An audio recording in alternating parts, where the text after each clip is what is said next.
And good day, eh? Welcome to the Super Good Camping Podcast. My name is Pamela. I'm Tim. We are from supergoodcamping.com. We are here because we are on a mission to inspire other families to enjoy camping adventures such as we have with our kids. Our guests today are back for another round. They are the hosts of a fantastic adventure podcast. Both have grown up in various areas of Canada that are quite outdoor friendly and usually with plenty of accessible water for their favorite pursuits. Speaking of which, most of their podcast topics revolve around, weirdly, paddling. Things like canoeing, kayaking, stand-up paddle boards, conservation of rivers and watersheds, fishing, and the like. They also have guests on occasion and talk about winter camping because, well, sometimes the water here in Ontario is a little too firm to paddle. Please welcome Sean Rowley and Derek Specht from Paddling Adventures Radio. Yay, welcome back, guys. Thank you. Thanks for coming out again. Great to be back. Excellent. Seems like forever. I know. That's funny. So a question for you. Let's talk about, so we didn't get to dive in very deep about the you're doing all the Great Lakes in one day. Yeah. Tell me, what did it give a bit of an explainer, and then tell me about the insane logistics of making that happen. I had an idea. This is the way this melon of mine works, is weird things just pop into it. And I was looking at the Google Maps, which I spend a lot of time on, and I'm just looking, I've driven there and I've driven there, and I'd like to paddle here and I'd like to paddle there. Well, if we were across the border, we could paddle there. And if we went up, because we've been up to Lake Superior, we could paddle there. Well, I bet you could do all of those in one day. And then it became, I wonder if we could paddle in each of the Great Lakes in one day, within 24 hours. And I was talking to Kevin Callan about it, and he goes, ooh, that sounds interesting. And I actually mapped out the route, and then COVID hit, so we couldn't cross the border. And then it was Kevin also found a video too, didn't he? There was a video. Yeah. There's a video out there called The Great Lakes, and it's a song about I like the Great Lakes. But when the borders closed, we wouldn't have been able to do Lake Michigan. Yes. So we were thinking, well, what if we get John Van Berger, who lives in the United States, to paddle there? And then there's a spot that's about 100 meters across by Sault Ste. Marie, between the Canadian side and the American side. And we could realistically paddle to the border, and he could paddle. So we could actually be within yelling distance. Yes. And that would sort of cover the 5 Great Lakes. Then the borders opened again. Kevin, unfortunately, didn't have the time to do it. So I talked to Derek and said, you know what, if we spent this much time at each lake and we had our sites that we were going to hit, because you're trying to figure, okay, if I go from here to here, well, then I've got to go way over here, and just with the hours and times.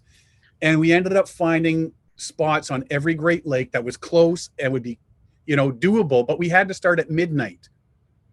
Yes. And you don't want to be paddling somewhere in the middle of the night on a lake, unless you're downtown Toronto in Lake Ontario with all the lights. Right. So that's where we started. And then we finished just around sunset on Lake Superior. That's stunning. It was just an idea that started like, okay, this is kind of goofy, but it is doable.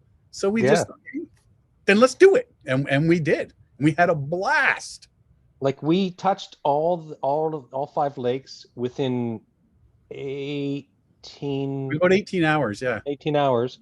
Our total trip time, though, from leaving Sean's house and back to Sean's house was, I think, 28 hours. Yeah. 28 hours from we did touch all Great Lakes within a 24-hour period. Yeah. So were you either paddling or driving for that entire 28 hours? Yeah. Nonstop. Wow. Yeah. I like to drive. I like to paddle. And probably lots of Timmy's to keep you going. Timmy's and Dunkin' Donuts. Yeah. We took turns sleeping in the car when we did get tired. So the refreshed driver would keep going, and then the tired driver would sleep. And but yeah, it was like it was really neat to the logistics to hit each of these lakes. The hardest one was Michigan Mhm. because it was a windy day and the waves were up. We drew a crowd because we were trying to here's us showing up on Lake Michigan with what there was rollers coming in. There's like crashing waves, like you could surf that day, and we walked through the crowd of people dragging a canoe, and then people started looking at us. It's like, what are they doing? What the And hell's it, wrong it with was you? super rough too. Like Yeah. the first time we tried, we got pushed back because the waves just kept crashing us on the shore. And then finally, when we did get out onto the lake, we had to time and calculate any turn. So we had to go upwind into the waves, and if we wanted to turn, we had to time it. It's like, okay, when this wave hits, we got to turn and then go this direction. And so it was like we were whitewater canoeing, Yeah. but on a lake. Yeah. I know that when we were on the beach at one point, um, it came out that, oh yeah, we're from Canada. Yes. And there was this look like, oh, that explains a few Oh things. yeah. Okay. I gotcha. Yeah, We did when we finally got back in on shore. There was a small crowd that you cheers, yay! Way to represent Canada. Yeah. You know, it took a little bit to figure out the distances and the timing and the locations, because you want interesting locations as well, right? Yes. But yeah, it all worked out well, and there was, knock on wood, there was no blunders, no missteps or anything. All the lakes really did, even Superior, which I've never been able to paddle on in Yes. all the years I've been up there. It was like glass at the end of the day. I only ever had tried to paddle on Superior once, and I did it successfully the first time. But Sean, for some reason, it took him like 6 tries. Wait, yeah, no, I mean, every time you read anything about Superior, that's what everybody says. Yeah. It's huge It's swells. rough. It's crazy. Yeah. Yeah. It was flat calm when we were on it. That'd be wild. Yeah. Yeah. And the border crossings were like, we were worried about crossing the border. We did all the paperwork ahead of time, all the testing that needed to be done. And we just kind of breezed through. And on the way back into Canada, the border guard was like, he started chatting us up. He's like, oh, what were you doing? And so when we told him what we're doing, those typical questions, they're trying to trip you up or something, whatever. And so he asked us, and we said what we did and who we were. And he suddenly became very interested. Oh, I follow this guy who paddles. I follow that guy who paddles. And we gave our business card. Oh, I'm going to listen to you. And so he was suddenly very excited. It's like, oh, we just won this border guard over. He's on our side now. And then there's a massive radio. Yeah, massive lineup of cars behind us. Yeah, they're holding up the line because the guy's talking to us. You with the canoe, get out of the way. Yeah. Yes. Yeah. Cool. Yeah, it was very fun. It was a good trip. It was a neat experience. Yeah, absolutely. Oh, it would be. Yeah. So any similar adventures planned? I'm sure Sean's going to cook something up. But, there's nothing currently on plan, I don't think. Oh, what did we say we wanted to do? I said, hey, we should do that. You mentioned a trip somewheres. You mentioned we should go and do something. Portugal last week or the week before. Well, I'm talking to my wife about Portugal. It's like, hey, Sean just came up with this. We talked about it on the podcast, and so I have a Google search. It announces every day airline prices, and it's like, so we're thinking if we can get the money together, which is going to be tough. It's going to be about between $10,000 and $11,000, because it's $4,000 for the per person for the paddling part of it, and it's like $2,000 for the airline tickets plus all the extra stuff, right? So it's like, oh, I don't know if we can do this, but it looks like a fantastic trip crossing Portugal on kayak. There's a couple of them I've been looking at. I've been getting into river routes that aren't mapped. People don't usually do. Yes. Not a lot of portaging and stuff. There's some rapids and stuff that you can line or pole down. But there's a couple in Ontario I'm looking at doing. The one that we had talked about was starting up at Temiskaming Shores and paddling all the way down the Ottawa and through Ottawa. And then you can make it all the way to Montreal. but that's going to take a couple of weeks. So Exactly. Yeah. Yeah. we'll see what happens. There's always weird things going on up here. Yeah. Yeah. But separately, we've always plan our whatever trips we do. Like Sean has his what you do, your Father's Day solo trip, and Thanksgiving birthday trip. yeah, yeah. So, and there's every year I have a trip planned with a bunch of guys. We call it the Burt Reynolds Memorial River Run. We do a whitewater trip, and so so there's that, and then there's always family trips, right? Whitewater canoeing or kayaking? Canoeing, mostly canoeing with my family because I have two kids.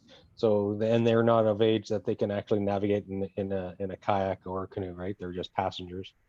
But soon they'll be paddling on their own. They pretend to help. Mm-hmm. But we'll go to like the Toronto Outdoor Adventure Show or something like that, and get ideas of different places to paddle and different adventures that are out there. You know, you see the companies, you know, basically hawking their wares. You know, come see this, come see that. But just because they're selling the trip doesn't necessarily mean you have to go with that company. You could make your own sort of trip if you got the experience to do that sort of thing, right? So it's a good way to get ideas. Show up and you say, "Hey, tell me more about this trip." And what they don't know is that I'm stealing information because I'm going to do it on my own. The more budget-friendly version. Yeah. Yes, exactly. Yeah. Well, okay. Perfect segue. I'll give you that one. Outdoor Adventure Show. You, Sean, are speaking at it. What's that like? How did you get into it? What do you do to prepare for something like that? A few years back, they were like I said, I've been going to these shows for ages. You know, starting with the fishing shows and stuff like that. And you see these guys up there.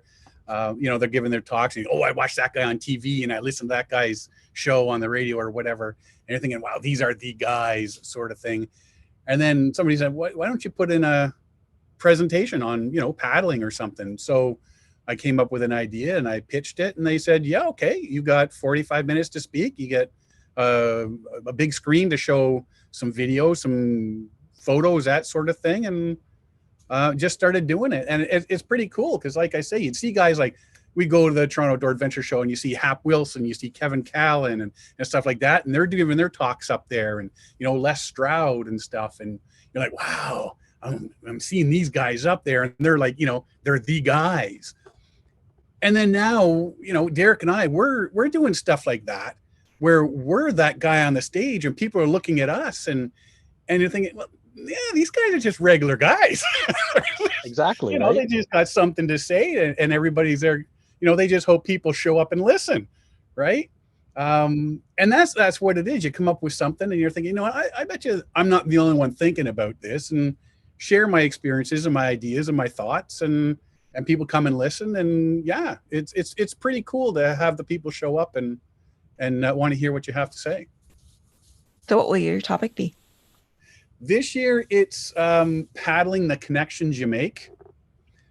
Because since I've been paddling for over 30 years, there's friendships you make. There's with the podcast, business stuff you make, connections, family connections, family reconnections. There's a spiritual connection, the connection with nature. There's so many different types of connections that you make when you're in the backcountry paddling. And, it's just going to be touching on all that sort of, it's more than just a canoe trip sort of thing, right? Or a kayaking trip. There's more to it. And people, I think, especially now, need to start getting more out of what these trips offer. It is your own personal, and there's a self connection as well. You talk about going on these solo trips for 10 days or 18 days or whatever. And, some people can last a day and they don't know what to do with themselves at night. And then some people, I can do this for a couple of days, but to go for a longer time, you get in touch with yourself, and, so you gotta know who you are, what you can do, what your strengths and weaknesses are. And at times, if you got to throw in the towel, you've got to know that, and you really make that connection with yourself. So yes, it's all that sort of stuff I'm going to talk about this year. That sounds amazing. Cool. Looking forward to that. Where I Camper Christina, we're going to find the Eureka display, and I'm going to sneak into one of their tents and just camp out for the weekend because I'm going to all the shows.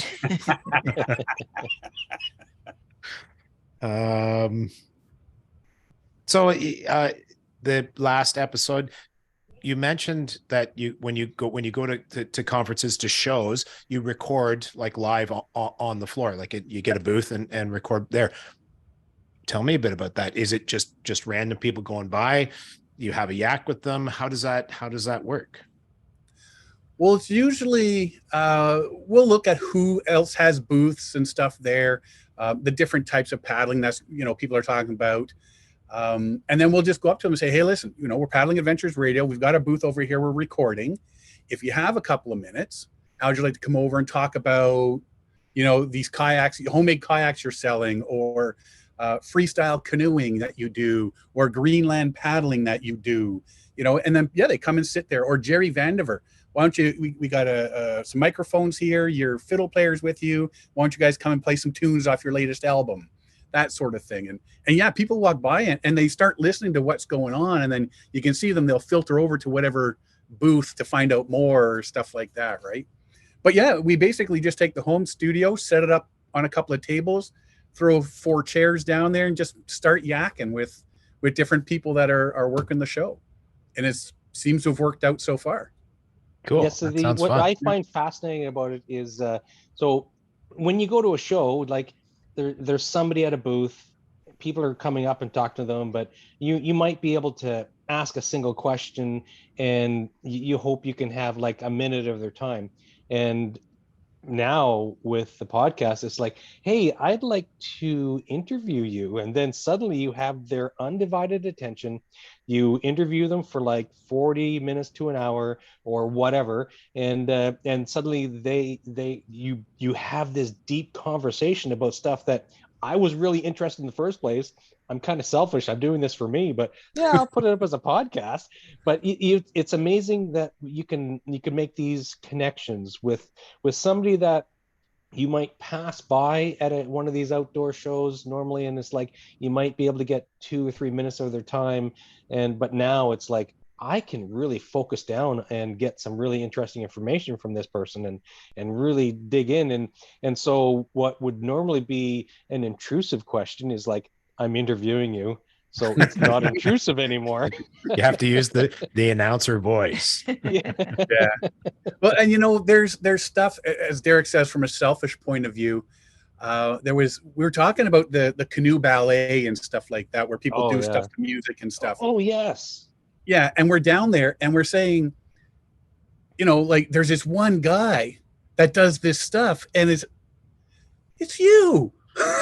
He's in our booth. We're talking to this guy that we've been watching, right? And we realized it during the interview. Yeah, we realized that guy we're watching all the time. Wait a minute. You look so familiar. Cool. It's one of those videos that everybody sees, and it shows this guy, and I think it was Lady in Red was the music, I think. And so he's making this canoe dance on the water, and it's moving side to side and forward and back, and it's like a waltz on water. Mm-hmm. And so we talked to him, hey, we saw this video, and he's like, well, that's me. Yeah, the guy. In our defense, you don't really see that much of his face. But that's basically what we do. We just set up the home studio in a booth and swindle people to sit down and chat. Exactly. Yeah. That sounds like fun.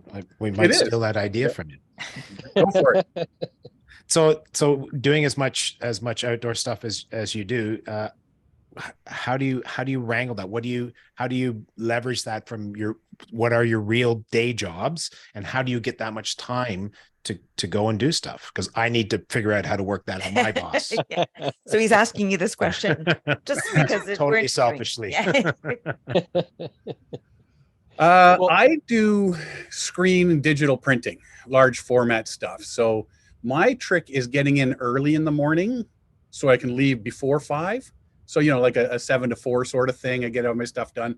Lunch hours are always, research and stuff like that.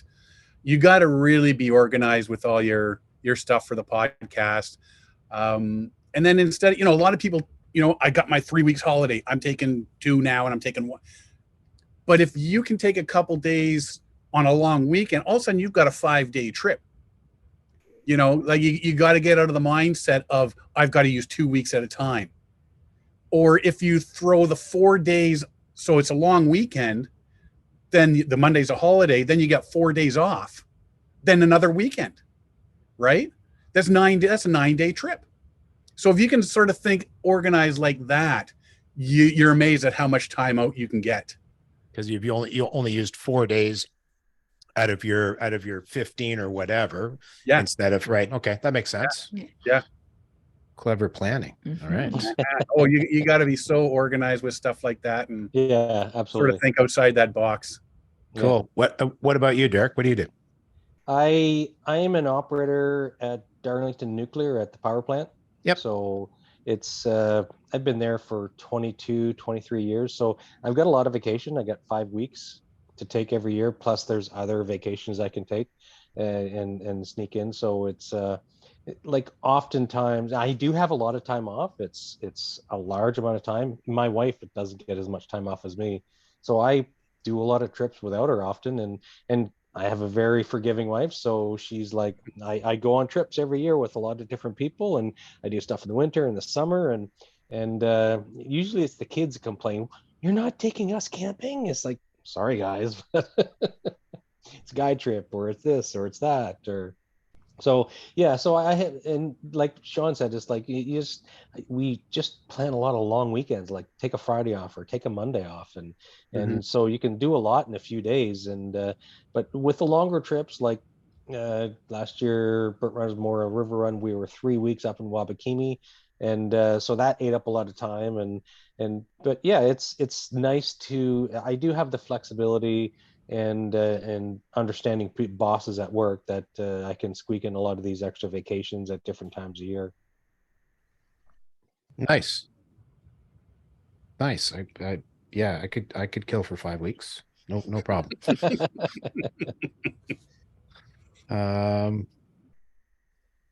Cool. That just tapped out my tiny brain of 7 questions, not 8 questions.